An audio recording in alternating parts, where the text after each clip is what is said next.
और मेरे प्यारे बच्चों, कैसे हैं आप लोग? ठीक हैं? आज बड़ा महत्वपूर्ण टॉपिक आज आप लोग को पढ़ाने वाले हैं। आज आप लोग को पढ़ाने वाले हैं उत्तर प्रदेश की प्रमुख नदियाँ। ठीक है? बड़ा मेहनत हुआ है, दिन भर लगा है मेहनत करने में, लेकिन हमको लगता है कि अगर आज आप लोग का ये तैयार हो गया तो चाहे वो ग्राम विकास अधिकारी वीडियो का एग्जाम हो, चाहे यूपीएसआई का एग्जाम हो, चाहे पैट का एग्जाम, जो भी एग्जाम हो, उसके लिए सफिशिएंट कम से कम नदी तो तुम लोग का कंप्लीट करा दिए। और सबसे इंपॉर्टेंट जो महत्वपूर्ण क्वेश्चन है, जो क्वेश्चन नहीं तैयार हो पाते हैं, आज उसका भी हम तुम लोग को स्टार वाइज क्वेश्चन बनाए हुए हैं, जिसका तुम लोग को हम तैयार कराते हैं। ठीक है? और सब बढ़िया है। और बड़ा अच्छा एक न्यूज है भाई, कोविड का देखो मामला धीरे धीरे डाउन हो रहा है, और बहुत अच्छे से डाउन हो रहा है। और लग रहा है कि हाँ, इस महीने के आखिर तक आते आते कोविड एकदम नील हो जाएगा। ठीक है? तो अच्छी बात है, तैयारी एकदम करो और एकदम ये सोचना नहीं है। ठीक है ना? 10 से 15 दिन और आपके पास मौका है, खूब अच्छे से रनिंग करिए, तैयारी करिए एकदम दबा के आप लोग, क्योंकि उसके बाद से फिर पढ़ाई स्टार्ट हो जाएगी और एग्जाम सारे अपने समय से होने वाले हैं। आयोग अपना काम प्रारंभ कर दिया है। ठीक है? और जो ग्राम विकास अधिकारी वीडियो वाले बच्चे हैं वो थोड़ा ध्यान से सुने। जो 24-25 मई को मैंने डेट बताया था, 24-25 जून को जो डेट बताया था एग्जाम का, संभवतः तो उसी डेट पर अभी आयोग बैठा हुआ है। अगर सही सब रहा तो 24-25 जून को ही वीडियो का एग्जाम हो जाएगा। तो एकदम आप लोग एक्टिव हो जाइए, ध्यान रखिए। ठीक है ना? और कोविड को जिस हिसाब से देखा जाए तो उस हिसाब से अगर इस महीने के आखिर तक कोविड एकदम ठीक ठाक माहौल हो गया तो समझ जाइए आप लोग के सारे एग्जाम, पैट और सारे एग्जाम स्टार्ट हो जाएंगे। ठीक है? तो तैयारी करिए आप लोग। आज बहुत अच्छी चीज़ें हैं। थोड़ा सा कुछ हो सकता है कि ज़्यादा बड़ा है, इसलिए थोड़ा सा बहुत क्लियर नहीं दिखाई दे रहा होगा। हम डिस्क्रिप्शन में इसका पिक भेज देंगे, तुम लोग उसको अच्छे से क्लियर कर लेना। नोट्स अच्छे से, बहुत बेहतरीन नोट्स बना लेना तुम लोग, क्योंकि इसको बना लिए तुम लोग, फिर नदी तुम लोग को तैयार नहीं करना पड़ेगा। और सब बढ़िया है? तो चलो एक लाइन सुना दे, फिर पढ़ाते हैं। ठीक है? निगाहें में मंजिल थी, निगाहों में मंजिल थी, गिरे और गिर के संभलते रहे। निगाहों में मंजिल थी, गिरे और गिर के संभलते रहे। हवाओं ने बहुत कोशिश की, हवाओं ने बहुत कोशिश की, मगर चिराग आंधियों में भी जलते रहे। तो एकदम अच्छे से मेहनत करिए। और देखिए इसके बाद से फिर मैं महाद्वीप का आप लोग को टॉपिक देता हूँ। ठीक है ना? खूब अच्छे से तैयार करिए। तो पहले हम क्या करते हैं, देखो ये तुम्हारा उत्तर प्रदेश का ये नक्शा मैंने बनाया है। उसके बाद जितनी भी नदियाँ हैं, जितनी नदियाँ उत्तर प्रदेश में बहती हैं, अब कुछ बहुत जो महत्वपूर्ण नदियाँ हैं, लगभग लगभग सभी नदियाँ हैं, तो सारे का डाटा के हिसाब से कैसे कैसे कौन सी नदी किस जिले में जाती है, ये भी तुम्हारे गुरुजी, क्योंकि ये कहीं नक्शा भी इसका क्लियर नहीं है, तो बड़ा ध्यान दे देकर मैंने बनाया है इसको। इसका पिक तुम लोग अच्छे से ध्यान से देख लोगे तो इससे एक बड़ा बेनिफिट होगा तुम लोग को कि किस जिले में कौन सी नदी बहती है, जिससे तुम्हारा एक क्वेश्चन बड़ा अच्छा तैयार हो जाता है कि इस जिले में कौन सा शहर किस नदी के किनारे बसा है। जैसे लखनऊ किस शहर के किनारे बसा है? गोमती नदी के किनारे बसा है। लखनऊ किस शहर के किनारे बसा है? गोमती नदी के किनारे बसा है। तो गोमती, लखनऊ यहाँ पर है तो गोमती की बसा है। देखो यहाँ से पीलीभीत के से गोमती निकलती है तो लखनऊ होती हुई जाती है। इससे क्लियर हो गया कि लखनऊ गोमती नदी के किनारे बसा हुआ है। तो इसी तरह सब कुछ, जैसे मान लो इलाहाबाद है तो देखो गंगा जी भी इलाहाबाद में आई, और यमुना जी, हरे रंग से मैंने यमुना जी को बनाया है और लाल रंग से गंगा जी को बनाया है, तो इससे तुम्हें पता चल जाएगा। तो इससे तुम लोग का बड़ा अच्छा ही तैयार होगा। ठीक है? लेकिन इससे पहले मैं सोच रहा हूँ थोड़ा सा वन लाइनर तुम लोग का क्वेश्चन पहले तैयार करा दूं, उसके बाद से फिर एक एक नदी के बारे में मैं डिटेल तुम लोग को बताता हूँ। ठीक है? और पहले वन लाइनर क्वेश्चन क्लियर कर लिया जाए। तो पहला क्वेश्चन इंपॉर्टेंट है, प्रदेश की प्रमुख नदियां। अब ये प्रमुख नदियां, वो नदियां, प्रमुख नदियां जो उत्तर प्रदेश में लगभग लगभग जिनकी लंबाई सबसे ज्यादा है, जो सबसे अधिक इनका सीमा क्षेत्र है। ठीक है ना? तो प्रदेश की प्रमुख नदियों में गंगा, यमुना, रामगंगा, गोमती और घाघरा है। ठीक है? गंगा, यमुना, रामगंगा, गोमती, घाघरा ये प्रदेश की प्रमुख नदियां हैं। ठीक है? प्रदेश को 8 नदी बेसिन में बांटा गया है। नदी बेसिन में बांटा गया है, इसका मतलब होता है नदी के आसपास का क्षेत्र होता है, जो सिंचित क्षेत्र होता है, उसको नदी बेसिन कहते हैं। तो प्रदेश के 8 नदी बेसिन में बांटा गया है। वो 8 नदी बेसिन कौन कौन से हैं? गंगा, यमुना, रामगंगा, गोमती, घाघरा, गंडक, राप्ती, सोन। तो बड़ा अच्छा क्वेश्चन है, प्रदेश में कितने नदी बेसिन में बांटा गया? तो 8 नदी बेसिन बांटा गया। और वो 8 नदी कौन कौन सी है? गंगा, यमुना, रामगंगा, गोमती, घाघरा, गंडक, राप्ती, सोन। ठीक है? अब गंगा ज्यादा प्रदूषित कहां होती है? देखो गंगा जी निकलती कहां से है? गोमुख हिमानी, उत्तराखंड के गोमुख हिमानी से निकलती है, गंगोत्री ग्लेशियर से निकलती है, और जाती कहां पे है? बंगाल की खाड़ी, पश्चिम बंगाल होते हुए बांग्लादेश में चली जाती है और फिर वो बंगाल की खाड़ी में समा जाती है। तो गंगा जी सबसे अधिक प्रदूषित कहां पे होती है?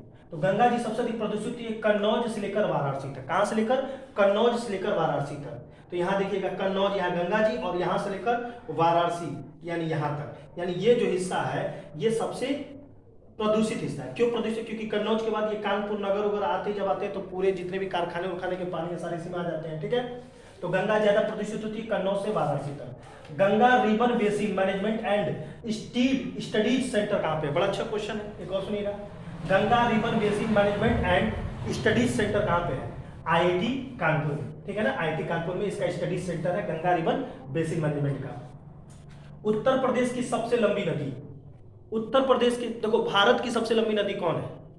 भारत की सबसे लंबी नदी गंगा है, जिसकी कुल लंबाई 25 किमी है, 2525 किमी है। उस तरह तो नदी, सबसे बड़ी नदी हमारे यहाँ किलोमीटर हिसाब देखो तो ब्रह्मपुत्र है लगभग 2900 किमी, और 2880 किमी सिंधु नदी है। लेकिन उनकी लंबाई हमारे भारत से ज़्यादा किसी, अब जैसे तिब्बत में है, चीन में तुम्हारा पड़ जाता है ब्रह्मपुत्र, तिब्बत क्षेत्र में चला जाता है, सिंधु तुम्हारा पाकिस्तान क्षेत्र में चली जाती है। तो भारत में प्रवाह होने वाली सबसे बड़ी नदी गंगा है। तो गंगा उत्तर प्रदेश में कितना बहती है? गंगा तो तुम्हारा 5 राज्यों से, उत्तराखंड से निकलती है और पश्चिम बंगाल होती है, बांग्लादेश में जाती है, फिर बंगाल की खाड़ी में गिर जाती है। लेकिन उत्तर प्रदेश की सबसे लंबी नदी कौन है? गंगा ही है। भारत की भी सबसे लंबी नदी और उत्तर प्रदेश की भी सबसे लंबी नदी, दिख रहा हो, ये सबसे लंबी नदी कौन है? गंगा। जिनकी लंबाई उत्तर प्रदेश में कितनी है? तो उत्तर प्रदेश की कुल लंबाई कितनी है? 900 किमी, ठीक है। प्रदेश में गंगा नदी बहती है, मोस्ट इंपोर्टेंट क्वेश्चन, प्रदेश में गंगा जी 28 जिलों से बहती है, ठीक है। यहाँ पर थोड़ा सा दिक्कत हुई है इसको बनाने में, हमें नक्शा बनाने में, क्योंकि 28 जिले का कहीं डाटा नहीं है, ठीक है। लेकिन कई ऐसे जिले हैं जिसका गंगा नदी सीमा निर्धारण करती है, कई जिलों से 2 जिलों 3 जिलों से टच होकर जाती है, तो इससे वो क्लियर नहीं हो पाता है, वो दोनों जिलों को ले लिया जाता है या एक जिलों को लिया जाता है। तो इस प्रकार हमारे भी, हमको लग रहा है 25-26 जिले तो कम से कम काउंटिंग हो गए, एक आध जिले मिस्टेक हो रहे होंगे, ठीक है।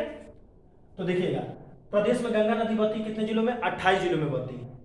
राज्य में सर्वाधिक गंगा तट वाला जिला, मोस्ट इंपोर्टेंट क्वेश्चन, यहां देखो, बदायूं, यहां से लेकर यहां तक, बदायूं में सर्वाधिक सीमा किसका है? गंगा जी का। सबसे लंबी सीमा गंगा जी की किस राज्य में है? किस जिले में? बदायूं में, ठीक है ना। तो गंगा जी का सर्वाधिक तट वाला जिला बदायूं, कितना? 133 किमी, यानी टोटल 900 किमी जो लंबाई गंगा जी की उत्तर प्रदेश में, उसमें 133 किमी गंगा जी बदायूं में ही बहती है। गंगा को राष्ट्रीय नदी का दर्जा कब दिया गया? ये आप लोग जानते भी होंगे, मैंने पढ़ाया भी है इसको, 20 फरवरी 2009 को। गंगा नदी का तो पिछला वीडियो भी मैंने तुम लोग को, पहले का वीडियो भी गंगा नदी का तंत्र का पूरा डीपली पढ़ा ही चुका हूँ, ठीक है। तो गंगा को राष्ट्रीय नदी का दर्जा दिया गया 20 फरवरी 2009 को। राज्य की अत्यधिक प्रदूषित नदियां, बड़ा अच्छा क्वेश्चन है। जैसे अभी वर्तमान में क्वेश्चन आया था कि राज्य की सर्वाधिक प्रदूषित नदी कौन है, तो सर्वाधिक प्रदूषित नदी यमुना है। कौन सी नदी? सर्वाधिक प्रदूषित नदी यमुना है। लेकिन इसके अलावा भी और नदियां हैं, ठीक है ना। इसके पहले आमी को कहा जाता था, तो ध्यान दीजिएगा।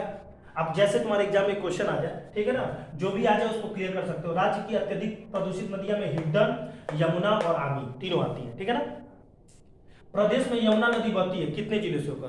प्रदेश में यमुना नदी 20 जिलों से होकर बहती है। जिस प्रकार 28 जिलों से गंगा जी बहती हैं, जिस प्रकार यहाँ देखो, जिस प्रकार 28 जिलों से गंगा जी बहती हैं, बिजनौर, मेरठ, हापुड़, बुलंदशहर, अमरोहा, संभल, बदायूं, कासगंज, फर्रुखाबाद, शाहजहांपुर, हरदोई, कन्नौज, कानपुर देहात को टच करते हुए कानपुर नगर, उन्नाव, फतेहपुर, रायबरेली, कौशाम्बी, प्रतापगढ़ को टच करते हुए फिर इलाहाबाद, इलाहाबाद आते हुए फिर भदोही, मिर्जापुर को टच करते हुए वाराणसी होते हुए गाजीपुर होते हुए बलिया होते हुए ये बिहार में चली जाती है, ठीक है ना। तो ये लगभग 28 जिलों जैसे गंगा जी बहती है, उसी तरह लगभग 20 जिलों में यमुना जी बहती है। कैसे? तो यमुना जी देखो, सहारनपुर, शामली, बागपत, गाजियाबाद, गौतम बुद्ध नगर, अलीगढ़, मथुरा, आगरा, फिरोजाबाद, इटावा, औरैया, कानपुर देहात के बॉर्डर और जालौन के बॉर्डर से टच करते हुए फिर हमीरपुर होते हुए, बांदा होते हुए, चित्रकूट होते हुए इलाहाबाद में आकर गंगा जी में मिल जाती है, ठीक है। तो लगभग तुम्हारा गंगा क्या कहता है, प्रदेश में यमुना नदी कितने जिलों में बहती है? 20 जिलों में बहती है। रिवर फ्रंट डेवलपमेंट परियोजना चलाई गई, बड़ा अच्छा क्वेश्चन है बेटा। रिवर फ्रंट डेवलपमेंट परियोजना चलाई गई लखनऊ के गोमती नदी में। लखनऊ के गोमती नदी में रिवर फ्रंट डेवलपमेंट परियोजना चलाई गई। लंदन के टेम्स की तरह गोमती नदी का चैनलाइजेशन व सौंदर्यीकरण किया जा रहा है। कहां पे? लखनऊ में। लखनऊ में गोमती नदी है, तो जिस प्रकार लंदन की टेम्स नदी है, लंदन की टेम्स नदी, उसी प्रकार उत्तर प्रदेश की कौन सी नदी को, लंदन के टेम्स की तरह उत्तर प्रदेश की किस नदी को सौंदर्यीकरण किया जा रहा है? तो लखनऊ, गोमती को, लखनऊ में स्थित गोमती नदी को, ठीक है। वरुणा नदी का चैनलाइजेशन किया जा रहा है। वरुणा नदी कहां पे है? वाराणसी में है। अब देखो एक और बड़ा अच्छा क्वेश्चन है। आप लोग जानते होंगे कि अभी मैं क्वेश्चन में तुम लोग बताऊंगा, अभी मैं यहाँ पर दिया हुआ हूं, देखो यहाँ पर वाराणसी स्थित है वरुणा व 80 नदियों के मध्य। वाराणसी स्थित है, वाराणसी, दो नदियों के नाम से, वरुणा प्लस 80 जिससे नाम पड़ा इसका वाराणसी। तो दो नदियों के बीच स्थित है वाराणसी। अब वहीं पे गंगा नदी भी बहती है, ठीक है ना। तो गंगा नदी के बाएं तट पर, ठीक है। तो यहां देखिएगा वरुणा नदी का चैनलाइजेशन किया जा रहा है वाराणसी में। गोरखपुर की आमी, ललितपुर की ओडी, पीलीभीत की गोमती तथा अयोध्या की तमसा नदियों को किया जा रहा है पुनर्जीवित। तो किन किन नदियों को पुनर्जीवित किया जा रहा है, तो ध्यान सुनिएगा। गोरखपुर की आमी नदी को, अब ये आमी फेमस है भाई, आमी मगहर में स्थित है। कबीरदास आमी नदी के तट पर अपना जीवन क्या कहता अंत समय बिताए थे, ठीक है ना। तो गोरखपुर की आमी, ललितपुर की ओडी, पीलीभीत की गोमती। अब वो आमी नदी जो है वर्तमान में संत कबीर नगर कहा जाता है, जो वहां खलीलाबाद में पड़ता है, लेकिन पहले वो गोरखपुर कहा जाता था, गोरखपुर मंडल के क्षेत्र में आता है, ठीक है ना। तो गोरखपुर की आमी, ललितपुर की ओडी, पीलीभीत की गोमती तथा अयोध्या की तमसा नदियों को किया जा रहा है पुनर्जीवित, फिर से पुनर्जीवित किया जा रहा है, ठीक है। राज्य में सर्वाधिक बाढ़ संवेदनशील जिलों की संख्या, बड़ा अच्छा क्वेश्चन है। राज्य में बाढ़ संवेदनशील जिलों की संख्या टोटल कितनी है? 23 जिलों की संख्या, 23 जिले ऐसे हैं जिनको सर्वाधिक बाढ़ संवेदनशील जिला घोषित किया गया है, ठीक है। केन बेतवा नदी को लिंक कर जल के समुचित उपयोग वितरण हेतु उत्तर प्रदेश और मध्य प्रदेश के बीच समझौता हुआ 15 अगस्त 2015 को। एक बेहतरीन क्वेश्चन तुम लोग को ध्यान देना। दो नदियों को जैसे होता है लिंक, दो नदियों को आपस में जोड़कर जोड़ने की जो सबसे पहले काम हुआ था, कौन कौन सी नदी थी? केन और बेतवा, यानी उत्तर प्रदेश की दो नदियां केन और बेतवा के बीच में ये कार्यक्रम हुआ। तो केन बेतवा नदी को लिंक कर यानी एक दूसरे से जोड़कर जल के समुचित उपयोग, जल का समुचित उपयोग विवरण उत्तर प्रदेश और मध्य प्रदेश के बीच समझौता हुआ 15 अगस्त 2015 को। कानपुर नगर गंगा नदी के दाएं तट पर, और देखो वाराणसी बाएं तट पर स्थित है। तो वाराणसी वरुणा प्लस 80 दो नदियों के बीच स्थित है और गंगा के बाएं तट पर स्थित, ठीक है। और कानपुर नगर गंगा के दाएं तट पर। ये सब वन लाइनर क्वेश्चन है बेटा आप लोग के एग्जाम के, ठीक है। उत्तर प्रदेश में यमुना नदी बृहद चाप का निर्माण करती है। यमुना नदी बृहद चाप का, देखिए यमुना नदी, ये यमुना नदी हरा वाला जो ये देखिए बृहद चाप, ये एक चाप का आकार बना रहा है ना, बृहद चाप का निर्माण करती है, ठीक है। अब कुछ नक्शा बना देंगे, थोड़ा बहुत ऊपर नीचे हुआ होगा। कानपुर नगर गंगा नदी के दाएं तट पर, वाराणसी बाएं तट पर स्थित। तो उत्तर प्रदेश में यमुना नदी बृहद चाप का निर्माण करती है। आगे देखिएगा, ये क्वेश्चन आया है एग्जाम में। रामगंगा नदी जिम कार्बेट नेशनल पार्क के बीच से गुजरती है। रामगंगा नदी उत्तराखंड के नैनीताल दूधाटोली नैनीताल से निकलती है और उत्तराखंड में ही तुम्हारा जिम कार्बेट नेशनल पार्क है, उसके बीचों बीच से। तो जिम कार्बेट नेशनल पार्क के बीचों बीच से कौन सी नदी निकलती है? तो रामगंगा नदी बहती है, ठीक है ना। तो रामगंगा नदी जिम कार्बेट नेशनल पार्क से गुजरती है। सांप की भांति टेढ़े मेढ़े मार्ग से होकर प्रभावित होने नदी, यानी सांप के आकार में टेढ़े मेढ़े यानी घुमावदार, ठीक है ना, सांप के आकार में टेढ़े मेढ़े मार्ग से प्रभावित होने वाली कौन सी नदी है? शारदा नदी। अब देखो यहाँ पर एक और बड़ा अच्छा क्वेश्चन है। शारदा नदी को हम काली नदी भी कहते हैं, और शारदा नदी आगे चलकर बाराम घाट के पास, बाराम घाट तुम्हारा सीतापुर में है, बाराम घाट के पास घाघरा नदी में मिल जाती है, ठीक है ना। तो सर्वाधिक मार्ग परिवर्तित करने वाली नदी है घाघरा। सर्वाधिक मार्ग परिवर्तित करने वाली नदी कौन है? घाघरा। बड़ा अच्छा क्वेश्चन है, आओ बताते हैं। यहाँ देखो, ये घाघरा नदी है, ये आगे आ रही है और बहराइच के समीप भी शारदा नदी आकर इसमें मिल जाती है, और जब घाघरा में शारदा वहां मिल जाती है तो फिर शारदा सीधे अपना निकल जाती है। तो जो शारदा नदी है ये सांप के आकार में चलती है, ठीक है ना, और जब आकर इसमें मिल जाती है, घाघरा मिल जाती है, तो फिर शारदा यहाँ पर समाप्त हो जाती है। तो देखो सांप के आकार में टेढ़े मेढ़े आकार में कौन सी नदी चलती है? तो शारदा नदी। और जब ये घाघरा मिल जाती है तो शारदा का विलय घाघरा में हो जाता है, फिर ये घाघरा आगे बढ़ती है, और सर्वाधिक रास्ता परिवर्तित करने वाली नदी कौन कहलाती है? घाघरा नदी। तो बात तो एक ही हो गई, शारदा का जब घाघरा विलय होगा तो फिर उसी तरह वो भी चलने लगी, ठीक है। चंबल नदी अपनी अवनलिका अपर्दन एवं बीड़ों के लिए प्रसिद्ध है। अवनलिका अपर्दन मतलब भारी बहुत गड्ढे, आसपास क्षेत्र में बड़ा बीहड़ गड्ढे हो जाते हैं, ठीक है, जंगल हो जाते हैं। तो चंबल नदी अपनी अवनलिका अपर्दन और बीहड़ों के लिए प्रसिद्ध है, ठीक है। हिड्डन नदी गंगा और यमुना के बीच 400 किमी बहने वाली एकमात्र नदी है। बड़ा बेहतरीन क्वेश्चन। देखो ये यमुना नदी तुम्हारा है और ये गंगा नदी है। गंगा नदी तुम्हारा बिजनौर से प्रवेश कर रही है, यमुना नदी सहारनपुर से प्रवेश कर रही है। और देखो ये है तुम्हारा हरा वाला जो ग्रीन है, ये तुम्हारा यमुना नदी है, और ये रेड वाला जो तुम्हारा है ये गंगा नदी। देखो दोनों यहाँ पर मिल रहा है इलाहाबाद संगम में, और दोनों के बीच में कोई नदी नहीं है, केवल एकलौती हिड्डन नदी जो सहारनपुर से निकलती है। ये भी स्थलीय नदी है, स्थल से निकलती है, और सहारनपुर से निकलते हुए मुजफ्फरनगर, मेरठ, हापुड़, बुलंदशहर होते हुए गौतम बुद्ध नगर में आकर, गौतम बुद्ध नगर वही नोएडा में आकर यमुना जी में मिल जाती है। तो दोनों के बीच में एकमात्र बहने वाली नदी कौन है? हिड्डा नदी, जिसकी कुल लंबाई कितनी है? 400 किमी। ठीक है, आगे देखो, कर्मनाशा नदी उत्तर प्रदेश और बिहार की सीमा बनाती है। इसका नक्शा मैंने कर्मनाशा नदी का नहीं बना पाया है, क्लियर नहीं हो पा रहा था, तो बस इतना जान जाओ। हाँ, कर्मनाशा नदी जो है हमारे हिसाब से मिर्जापुर से निकलती है, वो भी स्थलीय नदी है, मिर्जापुर से निकलती है और चंदौली होते हुए ये गाजीपुर होते हुए फिर आकर ये गाजीपुर में गंगा जी में मिलती है कहीं, तो ये सीमा बनाती है। तो कर्मनाशा नदी उत्तर प्रदेश और बिहार की सीमा निर्धारण करती है। ठीक है, इसके अलावा कुछ और स्टार के क्वेश्चन है। मगई नदी किसकी सहायक नदी है? एक क्वेश्चन आया था मगई नदी, तो मगई नदी गंगा की सहायक नदी। किसकी सहायक नदी है? गंगा की सहायक नदी है। कुकरैल नदी किसकी सहायक नदी है? कुकरैल नदी गोमती की सहायक नदी। किसकी सहायक नदी है? गोमती की सहायक नदी है। और शारदा नदी जो है, शारदा नदी, ये जो शारदा नदी है, पीलीभीत और नेपाल की सीमा का निर्धारण करती है। पीलीभीत और नेपाल की सीमा का निर्धारण करती है। तो यह आपके पहले तो most important one liner question है, जो कई बार आपके बार एग्जामों में आया है। ठीक है, इसको आप लोग पहले अच्छे से इसको तैयार करिए। ठीक है, अब आइए थोड़ा सा नदी के नक्शे के हिसाब से, नदियों के बारे में मैंने लिखा है, मैं तुम लोग को बता देता हूँ। ठीक है, देखो पहली बात करते हैं उत्तर प्रदेश की नदियां। देखो जो उत्तर प्रदेश का ये नक्शा है, अब तुम लोग तो जानते हो नक्शे के हिसाब से, ये तुम्हारा नेपाल पड़ जाता है, यहाँ तुम्हारा उत्तराखंड है, ये तुम्हारा पूरा नेपाल पड़ जाता है, ये तुम्हारा बिहार पड़ जाता है, अब यहाँ पे तुम्हारा झारखंड, छत्तीसगढ़, ये नीचे वाला मध्य प्रदेश पड़ जाता है, इधर तुम्हारा राजस्थान और इधर हरियाणा पड़ जाता है। ये तो तुम लोग हम जानते ही। अब यहाँ पर क्या होता है, अब देखो इसमें नदियां आ कहाँ से रही है? कुछ ऊपर से आ रही है, कुछ नीचे से आ रही है, दो ही तरह से आ रही है ना। और कुछ नदियां जो यहीं पैदा हो गई स्थल से ही, जैसे ये तुम्हारी गोमती नदी जो पीलीभीत के फुल्लर झील से निकलती है।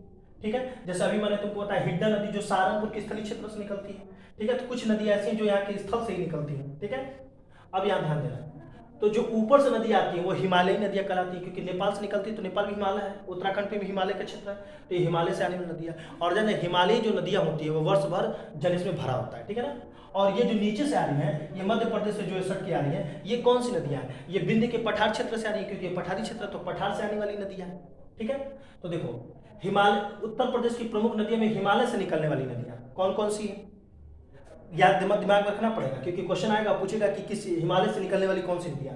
तो गंगा, यमुना, शारदा, जैसे गंगा यमुना, देखो तुम्हारा गंगा, तुम्हारा यमुना, शारदा, रामगंगा, तुम्हारा देखो इससे ऊपर से गंडक, तुम्हारा गंडक, राप्ती, रोहड़ी। अब ये रोहड़ी कहां से आ गई? तो रोहड़ी जो है वो राप्ती की सहायक नदी है। और बहुत बेहतरीन क्वेश्चन और है, देखो यहाँ दिया भी होगा, गोरखपुर स्थित है राप्ती और रोहड़ी नदी के संगम पर, ये भी क्वेश्चन आया है, राप्ती और रोहड़ी के संगम पर गोरखपुर स्थित है। ठीक है ना, और रोहड़ी जो है वो भी नेपाल से आती है और वो राप्ती की सहायक नदी है। ठीक है ना, तो रामगंगा, गंडक, राप्ती, रोहड़ी, घाघरा, ये सब कहाँ निकलती है? हिमालय से निकलती हैं। तो ये सब हिमालय से निकल नदियां हैं। और ध्यान देना, एक और नदी थी आरिज कोसी, ये भी कहीं मैंने देखा था, आरिज कोसी, ये रामगंगा की सहायक नदी है जो ऊपर से ही आती है। ठीक है, अब हम बात करेंगे मैदानी क्षेत्र से निकलने वाली नदियां कौन कौन सी है। जैसे गोमती मैदानी क्षेत्र से निकलती है, मैं बताया ना, गोमती पीलीभीत के फुल्लर जी मैदानी क्षेत्र से। जैसे भी मैंने बताया ईशा, अभी मैंने हिड्डन भी बताया, हिड्डन नहीं नोट किया हूँ। ठीक है,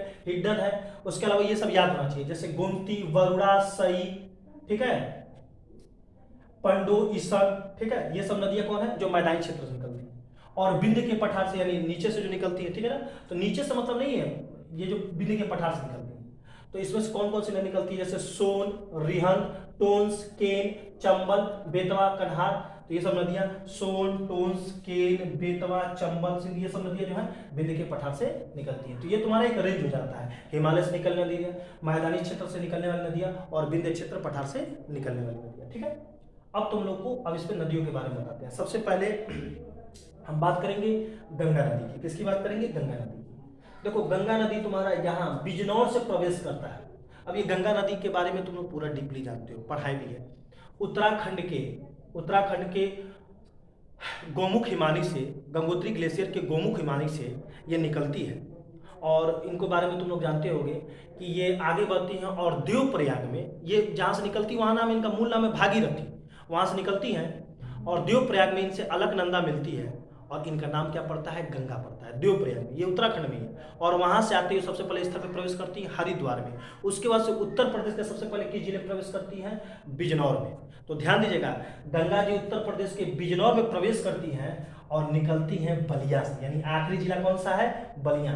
एंट्री करती हैं बिजनौर से और आउट होती हैं बलिया से। अब बलिया के बाद से फिर बिहार क्रॉस करते हुए फिर तुम्हारा झारखंड को 40 किलोमीटर झारखंड को टच करते हुए फिर पश्चिम बंगाल में बहते हुए, उनसे बताए तुम लोग को, एक धारा भागीरथी के नाम से निकल जाती है, फिर वो बांग्लादेश में चली जाती हैं, फिर बांग्लादेश में उनसे जमुना मिलती है, इनका नाम पद्मा पड़ जाता है, फिर वो बांग्लादेश में मेघना के नाम से गिर जाती है। ठीक है, तो गंगा जी की कुल लंबाई 2525 किमी है, लेकिन उत्तर प्रदेश की कुल लंबाई भी मैंने बताया लगभग 900 किमी। ठीक है, तो गंगा जी के बारे में और बताते हैं। तो गंगा जी अब कितने जिलों में बहती है गंगा जी? 28 जिलों में बहती है। और मोस्ट इंपोर्टेंट क्वेश्चन क्या, गंगा जी की सर्वाधिक सीमा बदायूं में लगभग 133 किमी। ठीक है, तो यही सब क्वेश्चन तुम लोग के हैं जो इससे बनते हैं। ठीक है, तो गंगा जी पर क्वेश्चन क्या, गंगा जी का उद्गम केदारनाथ के समीप गंगोत्री ग्लेशियर से। ठीक है, मुहाना बंगाल की खाड़ी। अब इंपॉर्टेंट क्वेश्चन क्या है, इनकी दाईं ओर से मिलने वाली नदियां और बाईं ओर से मिलने वाली नदियां, इंपॉर्टेंट क्वेश्चन है। तो देखो दाईं ओर से गंगा जी में कौन मिलता है, तो देखो गंगा जी जो ये है ना, तो इनका ये दाया हो गया और ये बाया हो गया, तो दाएं ओर से जिधर से मिलने वाली नदियां, तो दाएं ओर से नदियां में बात करते हैं। तो दाएं ओर से देखो सबसे पहले कौन सी नदियां मिलती है, एक यमुना मिली, यमुना आकर मिली गंगा जी में इलाहाबाद में, एक टोंस मिली, वो भी इलाहाबाद में ही मिलती है, सिरसा एक जगह शायद वहीं मिलती है। ठीक है ना, सिरसा कोई जगह वहीं मिलती है, तो टोंस हो गया।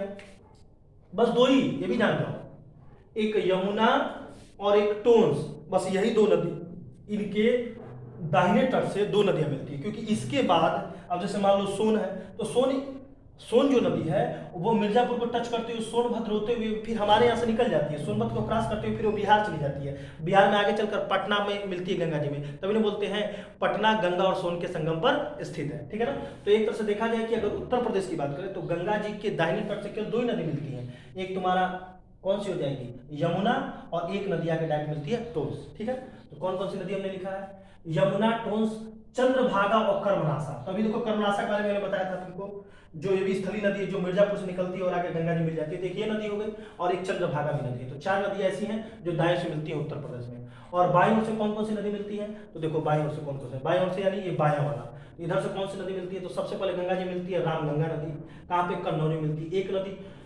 गोमती एक आके मिलती है तुम्हारा गाजीपुर में दो नदी, शारदा से कोई मतलब नहीं है क्योंकि शारदा आके घाघरा मिल जाती है। फिर ये जो घाघरा आगे बढ़ती है बेटा, ये घाघरा आगे जाते हुए बलिया से आगे जाते हुए, अब जैसे थोड़ा सा इसका ये थोड़ा सा नक्शा इसका थोड़ा सा क्लियर है, अब यहाँ पर जो तुम्हारे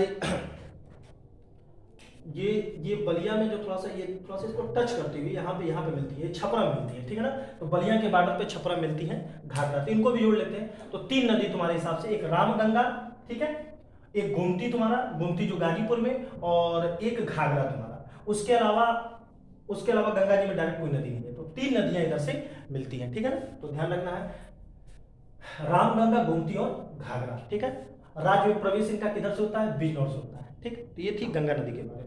अब बात करेंगे यमुना नदी, इनका उद्गम यमुनोत्री हिमानी, यमुना नदी यमुनोत्री हिमानी से निकलती है। अब ये भी उत्तराखंड में, देखो उत्तराखंड में यमुनोत्री हिमानी उत्तर काशी से निकलती है, उत्तर काशी से निकलती है। ठीक है ना, उत्तर काशी निकलती है और फिर ये उत्तर प्रदेश के सहारनपुर जिले में प्रवेश करती है। ठीक है, इनकी कुल लंबाई 1376 किमी है, और इनकी कुल लंबाई 1376 किमी है, उत्तर प्रदेश के सहारनपुर में एंट्री करती हैं, और एंट्री करने के बाद से 20 जिलों में बहती हुई, कितने जिलों में, 20 जिलों में, देख रहे हो ना, सहारनपुर, शामली, बागपत, गाजियाबाद, गौतम बुद्ध नगर, अलीगढ़, मथुरा, आगरा, इटावा, औरैया, कानपुर देहात, हमीरपुर, बांदा, चित्रकूट, कौशाम्बी, इलाहाबाद होते हुए टच करती है। तो ये लगभग 20 जिलों से इस तरह बहते हुए आकर इलाहाबाद में गंगा जी में मिल जाती है। ठीक है ना, तो इनका उद्गम है यमुनोत्री हिमानी उत्तर काशी से। ठीक है ना, और इनका जो मुहाना है वो गंगा नदी प्रयागराज इलाहाबाद में इनका मुहाना है। ठीक है ना, उसके बाद दाईं ओर से इनसे कौन कौन सी नदी मिलती है और बाईं ओर से। सबसे पहले बात करेंगे बाईं ओर से यमुना जी से कौन सी नदी मिलती है। तो देखो बाईं ओर से, अब हम इस जगह इस तरह आते हैं, तो बाएं ओर से, तो बाएं ओर से कौन सी नदी मिलती है, एक ही नदी मिलती है, हिड्डन, और इकलौती हिड्डन नदी जो यमुना और गंगा के बीच में बहने वाली इकलौती नदी हिड्डन नदी, जिसकी कुल लंबाई कितनी है, 400 किमी है। ठीक है, अब हम बात करेंगे यमुना नदी के बाएं ओर से एक ही नदी मिलती है, इसका नाम है हिड्डन नदी। ठीक है, आप दाहिनी तरफ से देख लो,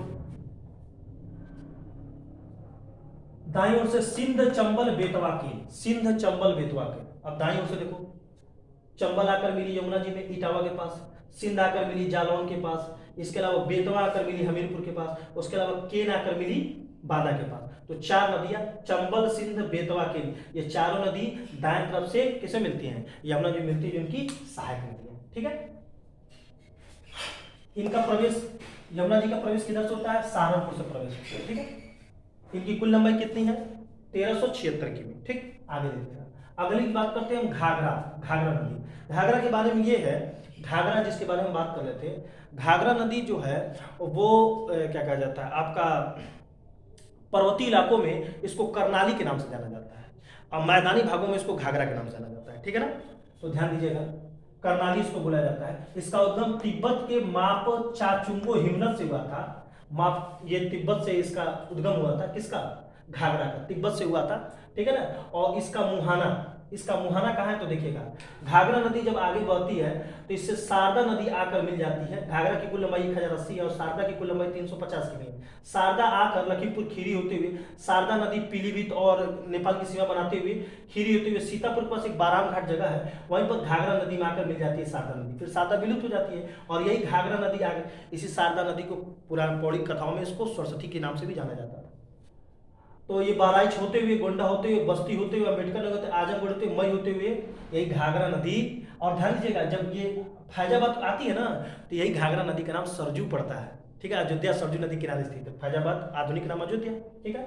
बस्ती होते हुए अम्बेडकर नगर, आजमगढ़, मऊ होते हुए देवरिया के समीप बरहज के पास ये सरजू जी के नाम से जानी जाती है, क्योंकि अयोध्या के पास इनको सरजू जी कहा जाता है और सरजू जी नाम जानी जाती है। और यहीं पर इनसे एक और नदी मिलती है, राप्ती नदी। फिर ये बहते हुए घाघरा नदी बलिया को क्रॉस करते हुए छपरा के समीप गंगा नदी में मिल जाती है। इनकी कुल लंबाई कितनी है? 1080 किमी। तो ये हो गया आपका मैदानी भाग में इनको घाघरा, पर्वतीय भाग में इनको करनाली कहते हैं। राज्य में प्रवेश लखीमपुर व बहराइच की सीमा बनाते हुए, और ये जो घाघरा है ये बड़ा अच्छा क्वेश्चन है, ये लखीमपुर और बहराइच की सीमा बनाते हुए एंट्री करती है, ठीक है। अयोध्या में इनको सरयू के नाम से भी जाना जाता है। और एक और बेहतरीन क्वेश्चन, आजमगढ़ में इसमें तमसा नदी मिलती है। अब एक तमसा नदी के बारे में जान जाओ, जो आजमगढ़ में मिलती है। आजमगढ़ में इनसे एक और नदी आकर मिलती है जिसका नाम है तमसा। तो तमसा किसकी सहायक नदी है? घाघरा की सहायक नदी है, जो आजमगढ़ में घाघरा जी में मिल जाती है। कुछ ऐसी नदियां हैं जिनका कुछ कहीं कोई कुछ है ही नहीं लिखा जोखा, तो बस जो जिसके क्लियर हो जाते हैं, बस जो एग्जाम में क्वेश्चन बने, जैसे तमसा नदी किसकी सहायक नदी? तो ये घाघरा की। अगला राप्ती नदी। राप्ती नदी की बात करते हैं तो राप्ती नदी के बारे में तो आप लोग जानते होंगे, ये है राप्ती नदी। यहाँ देखिए, ये राप्ती नदी। राप्ती नदी की कुल लंबाई 640 किमी। ये नेपाल से निकलती है, नेपाल के रुकुमकोट से उद्गम है इसका। श्रावस्ती, बलरामपुर, सिद्धार्थनगर, संत कबीर नगर, गोरखपुर, देवरिया होते हुए, अब देवरिया जब आती है तो यहीं पर आकर इनसे घाघरा में यह मिल जाती है, सरजू जी में आकर ये विलुप्त जाती है देवरिया के बरहज नामक स्थान पर, ठीक है। इनके बारे में देखा, इनकी कुल लंबाई राप्ती की कितनी है? 640 की। उद्गम नेपाल के रुकुमकोट, मुहाना, देवरिया, बरहज के सभी घाघरा नदी में। मुख्य सहायक नदी रोड़ी, इन्हीं की मुख्य सहायक नदी रोड़ी है, तभी ना गोरखपुर में राप्ती भी आती है और रोड़ी भी आती है, तो दोनों के संगम तो गोरखपुर पड़ता है, जो गोरखपुर में राप्ती के बाएं ओर स्थित है। बड़ा अच्छा क्वेश्चन है। इसकी मुख्य सहायक नदी रोड़ी है, जो गोरखपुर में राप्ती के बाएं ओर से मिलती है, राप्ती के बाएं ओर से मिलती है रोड़ी। चंबल नदी, चंबल नदी के बारे में देखो, चंबल नदी मध्य प्रदेश के जानापा पहाड़ी से निकलती है। चंबल नदी इकलौती एक ऐसी नदी है जो रेगिस्तान से होकर, रेगिस्तान के इलाकों से होते हुए फिर उत्तर प्रदेश प्रवेश करती है। मध्य प्रदेश होते हुए, रेगिस्तान से होते हुए फिर मध्य प्रदेश में आती है, उत्तर प्रदेश में आती है। और यह वर्ष भर रेगिस्तान की एकमात्र ऐसी नदी जो वर्ष भर जल से भरी रहती है, ठीक है ना। तो चंबल नदी देखिए यहीं से एंट्री करती है, आगरा होते हुए इटावा के समीप 40 किलोमीटर दूर इटावा से यमुना नदी में मिल जाती है। तो उद्गम मध्य प्रदेश के महू के पास जानापाव पहाड़ी, ठीक है ना, जानापाव पहाड़ी से इसका उद्गम होता है, ठीक है ना। मऊ के जानापाव पहाड़ी से इसका उद्गम हुआ था। इसका अन्य नाम है चरमवाती, यानी चंबल का एक और नाम है चरमवाती, ठीक है ना। यह राजस्थान और मध्य प्रदेश की सीमा बनाती है। बड़ा बेहतरीन क्वेश्चन है, चंबल यानी राजस्थान और मध्य प्रदेश की सीमा बनाती है। यह राजस्थान और मध्य प्रदेश की सीमा बनाते हुए इटावा के समीप यमुना नदी मिल जाती है, इटावा के समीप यमुना नदी में मिल जाती है, ठीक है। इसकी सहायक नदी काली सिंध, सिकता, पार्वती, बनास। पार्वती क्वेश्चन एग्जाम में आ चुका है, बनास क्वेश्चन आ चुका है, तो ध्यान दीजिएगा। चंबल की सहायक नदियां काली सिंध, सिकता, पार्वती और बनास। अगला बात करेंगे बेतवा, जिसको बेत्रवती के नाम से जानते हैं। ये बेतवा नदी जो ललितपुर होते हुए, झांसी होते हुए, जालौन होते हुए हमीरपुर के पास आकर यमुना नदी में मिल जाती है, जिसकी कुल लंबाई कितनी है? 590 किमी। और चंबल की कितनी लंबाई थी? 1050 किमी। तो बेतवा नदी, इसका उद्गम कुमारगांव, रायसेन जिला, मध्य प्रदेश होता है, और इसका मुहाना कहाँ है? हमीरपुर, यमुना नदी में, ठीक है। अगला सिंध, जिसको काली सिंध के नाम से जानते हैं, यही सिंध नदी आपका है, जो जालौन में आकर यमुना नदी में मिल जाती है। सिंध, काली सिंध, जिसका उद्गम राजस्थान के टोंक जिला से है, जिसका मुहाना जालौन यमुना नदी में मिल जाती है, ठीक है। अगला कौन सा, टोंस, जिसको टमस नदी के नाम से भी जानता है, टोंस नदी या टमस नदी, जिसकी लंबाई कुल 265 किमी। यही टोंस नदी, यही देखिए, यही टोंस नदी, यही टोंस नदी जो आकर इलाहाबाद में मिल जाती है। तो टोंस यानी टमस, मैहर मध्य प्रदेश के तमसा कुंड में इसका उद्गम हुआ है। मैहर मध्य प्रदेश में, मैहर एक जिला है जहाँ पर माता शारदा माता का स्थान है, तो वही मैहर मध्य प्रदेश के तमसापुर से इसका उद्गम है और इसका मुहाना प्रयागराज सिरसा गंगा नदी में।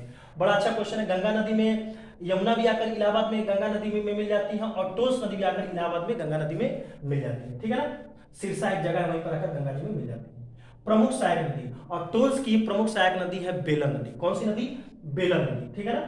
तो बेलन नदी इसके प्रमुख सहायक नदी है और टोंस नदी के मार्ग में कई सुंदर जलप्रपात है। टोंस नदी के मार्ग में कई सुंदर जलप्रपात है। अगला देखिएगा, केन यानी कर्णवती। केन 427 किमी बांदा में आकर यमुना नदी में मिल जाती है। केन यानी कर्णवती, उद्गम कैमूर की पहाड़ी, मध्य प्रदेश। मुहाना बांदा के भुजहा, बांदा के पास एक भुजहा स्थान है, वहां पर यमुना नदी में मिल जाती है। अब बात करेंगे सोन नदी, जिसको हम स्वर्ण नदी के नाम से जानते हैं। ये मध्य प्रदेश के अमरकंटक की पहाड़ी से निकलती है और ये मिर्जापुर सोनभद्र को टच करते हुए ये कहाँ, बिहार चली जाती है। अब बिहार में आगे चल के भागलपुर में आकर यमुना नदी में, नहीं सॉरी, ये तो सोन है, पटना के समीप गंगा नदी में मिल जाती है, ठीक है ना। तो सोन देखिए, अमरकंटक की पहाड़ी, मध्य प्रदेश, मुहाना, पटना, पटना में गंगा नदी मिल जाती है। इसकी सहायक नदी, इंपॉर्टेंट क्वेश्चन, बनास, गोपद, रिहंद, रिहंद इसी की सहायक नदी है। रिहंदबाद और ये जो आपका है गोविंद बल्लभ पंत सागर जो सोनभद्र में, ठीक है ना। तो बनास, गोपत, रिहंद, पुल्हड़, उत्तरी कोयल, ये सब सोन की सहायक नदी है। सोन की कुल लंबाई कितनी थी, 780 की। अब बात करेंगे गोमती नदी। गोमती नदी महत्वपूर्ण है क्योंकि ये पीलीभीत के फुल्लर झील से निकलती है और ये स्थलीय नदी है जो स्थल से निकलती है, ठीक है ना, ददरी रेखा से। और पीलीभीत, खीरी, सीतापुर और यही है जो लखनऊ, राजधानी लखनऊ से गुजरती है। लखनऊ, बाराबंकी, अमेठी, सुल्तानपुर, जौनपुर और गाजीपुर में ये गंगा जी मिल जाती है। वही गाजीपुर में एक स्थान है, मार्कंडे जी का स्थान है, शंकर जी का बहुत प्रसिद्ध स्थान है, वहीं पर गंगा जी में मिल जाती है। तो गोमती नदी उद्गम पीलीभीत के फुल्लर झील, मुहाना, गाजीपुर के कैथी जगह है जहां पर मार्कंडे जी का स्थान है, वहीं पर गंगा नदी में मिल जाती है। इनकी प्रमुख सहायक नदी है सई। इन्हीं की एक प्रमुख सहायक नदी सई। सई के बारे में बड़ा अच्छा क्वेश्चन बताते हैं। देखो, सई जो है ना वो हरदोई के स्थलीय इलाकों से निकलती है। हरदोई के स्थलीय इलाकों से एक सई नदी निकलती है और ये दोनों के, यानी कह सकते हो गोमती नदी के और गंगा नदी के बीचों बीच बहते हुए आगे जौनपुर में गोमती नदी में मिल जाती है। तो यही है तुम्हारा सई नदी, जिसका उद्गम हरदोई के भिजवान झील से हुआ है और जिसका मुहाना जौनपुर में गोमती नदी में, जिसकी कुल लंबाई 715 की है। तो थोड़ा सा इसके नक्शे में हमको क्लियर नहीं हो रहा था किस किस जिले को टच करी, इसलिए मैंने नहीं बनाया। अगला बात करते हैं, तो सई नदी किसकी सहायक नदी, एग्जाम में आ चुका है, गोमती की। गंडक नदी, नेपाल में इसको शालिग्राम और मैदानी भागों में इसको नहरारी करते हैं। देखो ये गंडक नदी है, नेपाल से निकलती है। इसको मैदानी भागों में, नेपाल जब पर्वतीय इलाकों में आती है तो इसको शालिग्राम के नाम से जानते हैं। शालिग्राम नहीं, शालिग्राम पत्थर यहाँ से निकलते हैं इसलिए इसको शालिग्राम बोलते हैं। और इसको नायराड़ी के नाम से भी जानते हैं, ठीक है ना। और बड़ा अच्छा इस पे क्वेश्चन है, आप ध्यान दीजिएगा। नेपाल में इसको शालिग्राम, मैदानी भागों में इसको नायराड़ी कहते हैं। इसका उद्गम नेपाल में हुआ है और इसका मुहाना भागलपुर गंगा नदी। और ये गंडक नदी जो है ना आगे बढ़ के महाराजगंज कुशीनगर होते हुए फिर ये निकल जाती है सीधे। इसी पर गंडक परियोजना है जो हम लोग के जिलों में नहर के द्वारा सिंचित होता है सारा। तो गंडक महाराजगंज कुशीनगर होते हुए बिहार चली जाती है और भागलपुर में गंगा नदी में मिल जाती है, ठीक है ना। तो गंडक नदी के बारे में एक और चीज, इसकी सहायक नदी पश्चिम में काली और पूर्व में त्रिशूली। इसकी दो सहायक नदी है गंडक की, जो यहीं पर महाराजगंज से ऊपर यहीं पर एक स्थान है तुम्हारा त्रिवेणी, एक संगम स्थान है, ठीक है ना। वहीं पर एक त्रिशूली गंगा और काली गंगा, दो नदियां आकर इसमें मिलती है जिसको त्रिवेणी के नाम से जाना जाता है। बहुत पवित्र स्थान है, ठीक है ना। तो पश्चिम में काली और पूर्व में त्रिशूली गंगा के नाम से इसको जाना जाता है, त्रिवेणी संगम। अगला हम बात करते हैं शारदा नदी की। यही शारदा नदी की जो बात कर रहे हैं, ये जो शारदा नदी है जो तुम्हारा एंट्री करती है पीलीभीत होती हुई और आकर सीतापुर में बहराम घाट के पास घाघरा नदी में मिल जाती है। काली गंगा, इसको गौरी गंगा, इनको काली गंगा और गौरी गंगा के नाम से जानते हैं। इनका उद्गम पिथौरागढ़ उत्तराखंड में है। उद्गम कहा है, पिथौरागढ़ उत्तराखंड से हुआ है। इनका मुहाना सीतापुर, बहराम घाट, घाघरा में, ठीक है। इसके अलावा एक और नदी जो बच रही थी वो थी रामगंगा। और रामगंगा नदी देखिए आपका नैनीताल से लगभग उत्तराखंड के नैनीताल से निकलती है और बिजनौर में, बड़ा बेहतरीन क्वेश्चन है, बिजनौर एक ऐसा जिला है जहां से गंगा भी प्रवेश करती है और रामगंगा भी प्रवेश करती है। गंगा भी उत्तराखंड से निकलती है, रामगंगा भी उत्तराखंड से, और दोनों बिजनौर में प्रवेश करती है। और यही रामगंगा आके कन्नौज में आकर गंगा जी में मिल जाती है, जिनकी कुल लंबाई कितनी है, 690 किमी। तो रामगंगा नदी उद्गम उत्तराखंड के नैनीताल के दूधा टोली पर्वत से, मुहाना कन्नौज के निकट गंगा नदी में। इसकी सहायक नदी कोह नदी। इनकी सहायक नदी कौन है, रामगंगा की कोह नदी। और राज्य में प्रवेश कहां से होता है, बिजनौर जिले से। ठीक है। तो लगभग लगभग थोड़ा समय का अभाव है इसलिए सब कुछ हमने कर दिया है। इसका फोटो डाल देंगे, आप लोग अच्छे से इसको तैयार कर लीजिएगा। लगभग कंप्लीट कर दिया है मेरे बच्चों उत्तर प्रदेश, ठीक है ना। हाँ, कुछ एक आध क्वेश्चन और ध्यान देने चाहिए। ये तो तुम लोग जान गए कि किस किस जिले में कौन कौन सी नदी बहती है, जिसका अगर तुम लोग को लगभग लगभग कुछ तैयार हो जाएगा। अब जैसे तैयार करने का एक नॉर्मल सी चीज देखो, अगर तुम कैसे तैयार करना चाहते हो तो यहाँ देखो, जैसे राप्ती नदी है तो श्रावस्ती, बलरामपुर, सिद्धार्थनगर, संत कबीर नगर। तो तुम्हारे दिमाग में होना चाहिए बस्ती मंडल के 3 जिले हैं, बस्ती नगर, संत कबीर नगर, सिद्धार्थनगर। तो तुम्हारे दिमाग में होना चाहिए कि सिद्धार्थनगर और संत कबीर नगर में कौन है, राप्ती नदी। जैसे गोंडा मंडल के 4 जिले हैं, गोंडा, बलरामपुर, बहराइच, श्रावस्ती। तो गोंडा बहराइच में घाघरा है और श्रावस्ती और बलरामपुर में राप्ती है। तो इस तरह अगर आप तैयार करेंगे तो तुरंत आपका तैयार हो जाएगा, इसमें बहुत सोचना नहीं है, ठीक है। आइए देखिए, वाराणसी स्थित है, वरुणा व 80 नदियों के मध्य, वरुणा व 80 नदियों के मध्य, इसीलिए इसका नाम वाराणसी पड़ा है, ठीक है। गोरखपुर स्थित है राप्ती व रोड़ी नदी के संगम पर, ठीक है। मगहर स्थित है आमी नदी के तट पर, ठीक है ना। कबीरदास इसी तट पर अपनी अंतिम समय व्यतीत किए थे। बांदा नगर स्थित है, बांदा जिला होता है लेकिन जैसे देवरिया जिला, तो देवरिया जिला में ग्रामीण शहरी क्षेत्र आ जाते हैं, लेकिन जो नगर होता है वो किस नदी के तट पर स्थित है, तो नगर पे तो कोई नदी नहीं है। हमारे यहाँ बरहत जो ग्रामीण क्षेत्र है वहां पर आपका घाघरा नदी स्थित है। उसी प्रकार बांदा जो नगर है, बांदा जिला में जो बांदा नगर है वो स्थित है किस नदी के तट पर, के नदी के तट पर। हमीरपुर नगर स्थित है किस नदी के तट पर, तो बेतवा यमुना नदी के तट पर स्थित है हमीरपुर नगर। चित्रकूट नगर, बड़ा अच्छा क्वेश्चन एग्जाम में आया है बच्चों। चित्रकूट नगर मंदाकिनी के तट पर, मंदाकिनी नदी वहां पर बहती है, ठीक है ना। तो जिसको पैसिविनी या मंदाकिनी नदी के तट पर कहता है। प्रतापगढ़ नगर स्थित है किस नदी के, सई नदी के तट पर, वही जिसकी सहायक नदी। उसके अलावा कासगंज नगर स्थित है काली नदी के तट पर।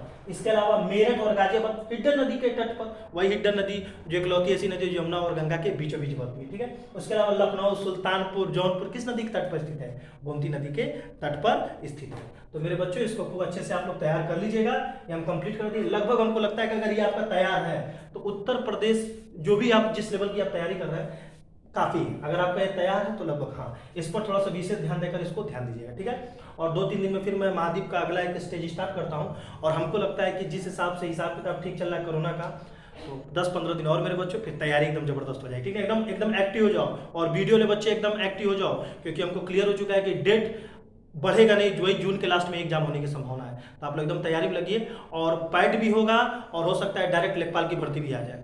तैयारी करिए, ठीक है। खुश रहिए, अच्छे से रहिए।